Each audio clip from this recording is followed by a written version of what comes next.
Dobro jutro, lepo pozdravljeni.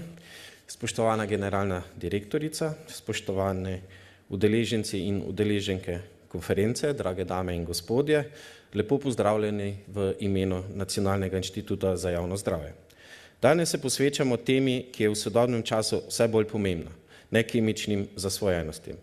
Nekemične zasvojenosti ne nastanejo zaradi uporabe psihoaktivnih snovi, temveč zaradi vedenj, ki sčasoma postanejo pretirano ponavljajoča in posamezniku začnejo oblikovati vsak dan. Na Nacionalnem inštitutu za javno zdravje v programu Mira to področje natančno spremljamo in razvijamo različne ukrepe.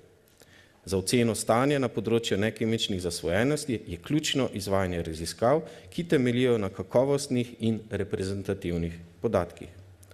Leta 2023 smo izvedli obsežno nacionalno raziskavo o alkoholu, tobaku in drugih drogah. Ta nam je omogočila jasen pogled v razširjenost zasvojenosti v Sloveniji, tudi nekemičnih. Na podlagi raziskave je nastala publikacija s pomembnimi podatki, ki nam pomagajo oblikovati različne, a učinkovite ukrepe. Rezultati raziskave kažejo, da v ospredje vstopajo predvsem digitalne zasvojenosti.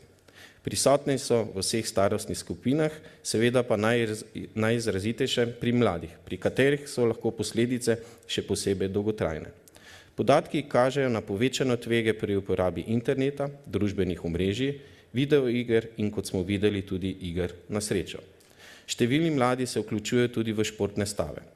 Vse omenjene nekemične zasvojenosti imajo številne negativne posledice za posameznika, njegove medosebne odnose, učno in delovno uspešnost, s tem pa tudi na širše družbene posledice.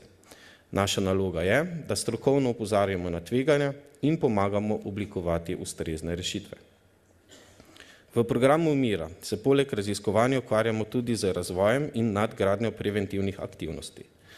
Tako smo v letu 2025 zaključili obsežno vrednotenje intervencij na področju nekemičnih zasvojenosti. Prepoznali smo primere dobre prakse in rezultate tudi objavili. Takšni pristopi bistveno prispevajo k kakovosti preventivnega dela in omogočajo posameznikom dostop do podpore, ki je dokazano učinkovita. Področje nekemičnih zasvojenosti se hitro razvija. Prav tako pa tudi potrebe in izzivi, s katerim se srečujemo v praksi. Seveda zato je pomembno, da se redno srečujemo, si izmenjujemo izkušnje in to nagradujemo v znanju, pridobivamo veščine, ki so potrebne za učinkovito soočanje s temi danes kompleksnimi izzivi. Želim vam uspešno konferenco, dobre razprave in tudi koristno izmenjavo idej. Hvala lepa.